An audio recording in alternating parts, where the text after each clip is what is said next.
स्वतंत्रता दिवस के शुभ अवसर पर मैं जय सुभाष खंड के जो है नायक हैं जो सुभाष चंद्र बोस, उनके जो है उनका चरित्र चित्रण हम कर रहे हैं और ये पेपर में जरूर आएगा, इसको आप लोग नोट कर लेना। कन्फर्म ये हर साल आता है। तो पहले हेडिंग डालो परिचय। तो श्री विनोद चंद्र पांडे विनोद द्वारा रचित खंडकाव्य जय सुभाष स्वतंत्रता संग्राम के महान ओजस्वी वीर और सेनानी नेताजी सुभाष चंद्र बोस के त्याग, देशभक्ति एवं बलिदान पूर्ण जीवन की गाथा का वर्णन है ना। और ये वीर और साहसी, निर्भय, देश प्रेमी और अमर बलिदानी थे। इनके चारित्रिक गुण निम्नलिखित हैं। आइए इनका जो है चरित्र के विषय में हम लोग पढ़ते हैं। कुशाग्र बुद्धि एवं प्रखर प्रतिभाशाली। देखिए, एक छोटा सा पौधा होता है, उसका नाम होता कुशा और कुशा का अगला भाग बड़ा नुकीला होता है, इसलिए जो बहुत बुद्धिमान लोग होते हैं उसको कुशाग्र बुद्धि वाला कहा जाता है। यानी कुश के अगले भाग जैसी नुकीली बुद्धि को कुशाग्र बुद्धि कहते हैं। नेताजी सुभाष चंद्र बोस बचपन से ही कुशाग्र बुद्धि और प्रतिभाशाली थे। इन्होंने मैट्रिक एवं इंटर की परीक्षा प्रथम स्थान प्राप्त कर उत्तीर्ण की। विदेश जाकर इन्होंने ICS की परीक्षा उत्तीर्ण की और कलकत्ता अधिवेशन में इनकी प्रबंध कुशलता आज़ाद हिंद फौज है ना, इनकी प्रबंध कुशलता आज़ाद हिंद फौज और फॉरवर्ड ब्लॉक की स्थापना एवं पुलिस की आंखों में धूल झोंक कर कड़ी निगरानी में निकल भागना उनकी प्रतिभा को सूचित करता है। समाज सेवी, अनुपम त्यागी एवं कष्ट सहिष्णु सुभाष चंद्र बोस मानव मात्र के वो सेवक थे। इंसानियत यानी इंसानों से वो प्रेम करते थे। और कैसे मालूम होगा? उन्होंने बंगाल में बाढ़ आने पर बाढ़ पीड़ितों की अपूर्व सहायता की, इसलिए हेडिंग लिखी गई है। और जाजपुर में महामारी के फैलने पर उन्होंने रोगियों की सेवा की और देश की स्वतंत्रता के लिए आह्वान होने पर इन्होंने ICS जैसे उच्च पद को, है ना, ICS बहुत ऊंचा पद होता है, ICS जैसे उच्च पद को छोड़कर महान त्याग का परिचय दिया कि पहले देश है, इसके बाद ICS की नौकरी है। तो इसलिए देश के लिए इन्होंने ICS की जो है पद छोड़ दिया। तो इनकी मानव सेवा के विषय में कवि ने लिखा है, विनोद चंद्र पांडे विनोद ने लिखा क्या? दुखी जनों को कष्ट कभी वह, कौन? सुभाष चंद्र बोस। वो मतलब सुभाष चंद्र बोस। दुखी जनों का कष्ट कभी वो नहीं देख सकते थे और दोस्तों की सेवा करने में वो न कभी थकते थे। अब इसके बाद तीसरी हेडिंग डालो, स्वाभिमानी, साहसी और निर्भीक। हम कैसे जानब कि स्वाभिमानी थे और बिना और साहसी, हिम्मती थे और निर्भीक, इनके अंदर डर नहीं था, हम कैसे जानब? तो देखिए, हम समझा दे रहे ना आपको।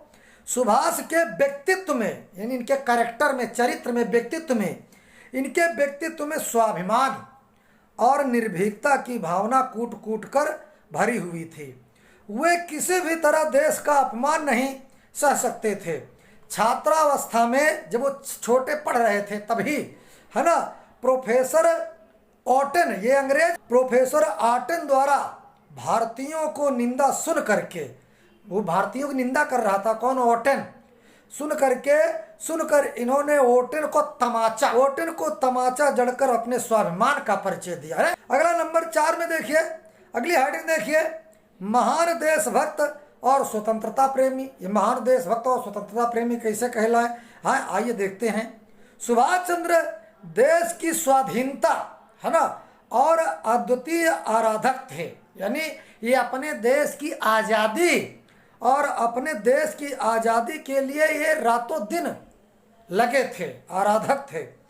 उन्होंने गांधी जी और देशबंधु के आह्वान पर राष्ट्र की स्वतंत्रता के लिए अपनी समस्त जवानी अर्पित कर दी थी। पूरी जिंदगी भारत को आज़ाद कराने में लगा दिया। तो यहाँ पर वही कवि विनोद चंद्र पांडे लिखते हैं कि सुभाष ने राष्ट्र प्रेम हित अर्पित मस्त जवानी और मुक्त युद्ध के बने शीघ्र ही वे महान सेनानी, वे महान सेनानी।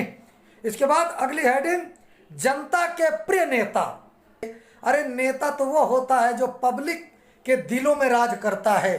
तो पब्लिक के दिलों में कौन राज करते थे? सुभाष चंद्र बोस, है ना। तो वही यहाँ हेडिंग डाली गई, जनता के प्रिय नेता। नेताजी सुभाष चंद्र सच्चे अर्थों में जनता के प्रिय नेता थे। अपने महान गुणों एवं अनुपम देशभक्त के कारण वे करोड़ों जनों के श्रद्धा पात्र बन गए थे। और ये कहा है कवि ने, क्या कहा? वह थे कोटि कोटि हृदयों के, कोटि माने करोड़ों करोड़ों, वह थे कोटि कोटि हृदयों के एक महान विजेता, एक महान विजेता और मातृभूमि के रत्न अलौकिक, जन जन के प्रिय नेता, जन जन के प्रिय नेता। इसी लोकप्रियता मैंने संसार में मशहूर थे। इसी लोकप्रियता के कारण सुभाष को हरिपुरा अधिवेशन में 51 बैलों में यानी 51 द्वार बनाकर स्वागत किया गया था। यानी रथ था, उसमें 51 यानी 51 गेट थे, इतना बड़ा रथ था और वही का 51 जो है बैल खींच रहे थे। ऐसा इनका रिस्पेक्ट किया गया था, इनको जो है इनको सम्मान दिया गया था। ओजस्वी वक्ता, यानी देखो अगर कोई नेता भाषण दे और वही के भाषण का सीधा प्रभाव जनता के हृदय में पड़े तो उसको कहते हैं ओजस्वी भाषण। तो ये ओजस्वी वक्ता माने भाषण देने वाले, है ना। तो सुभाष चंद्र बोस की वाणी बड़ी ओजपूर्ण थी। वे अपने ओजस्वी भाषणों द्वारा जनता में देशभक्त, बलिदान और त्याग का मंत्र फूंक देते थे। तुम मुझे खून दो, तुम मुझे खून दो, मैं तुम्हें आज़ादी दूंगा कि पुकार पर हजारों देशभक्त सेना में तन मन धन से जो है तन मन धन से सम्मिलित हो गए, मिल गए। इन्होंने खाली इतना कहा तुम मुझे खून दो, मैं तुम्हें आज़ादी दूंगा। सारे जो है देशवासी लोग इनसे जुड़ गए। ये होते हैं नेता।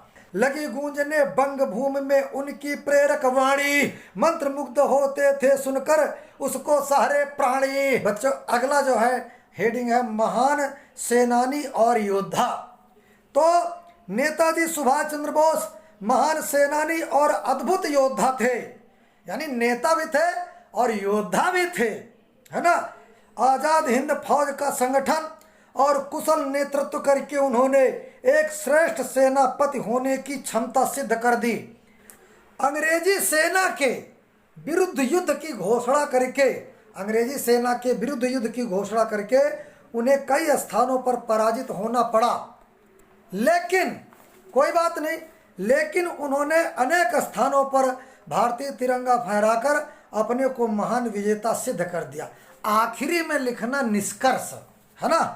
तो नेताजी सुभाष चंद्र बोस में इन प्रमुख गुणों के अतिरिक्त अनेक आदर्श गुण थे जिनके आधार पर उनके महान व्यक्तित्व और महान चरित्र का परिचय मिलता है।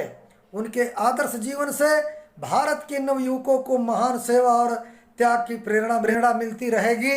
धन्यवाद बच्चों, इसको तैयार कर लेना, 100% ये बोर्ड पेपर में आता है। और इसी तरह से आप मेरी वीडियो को देखते रहो। आप हिंदी में पास तो सबका हम पास। धन्यवाद बच्चों।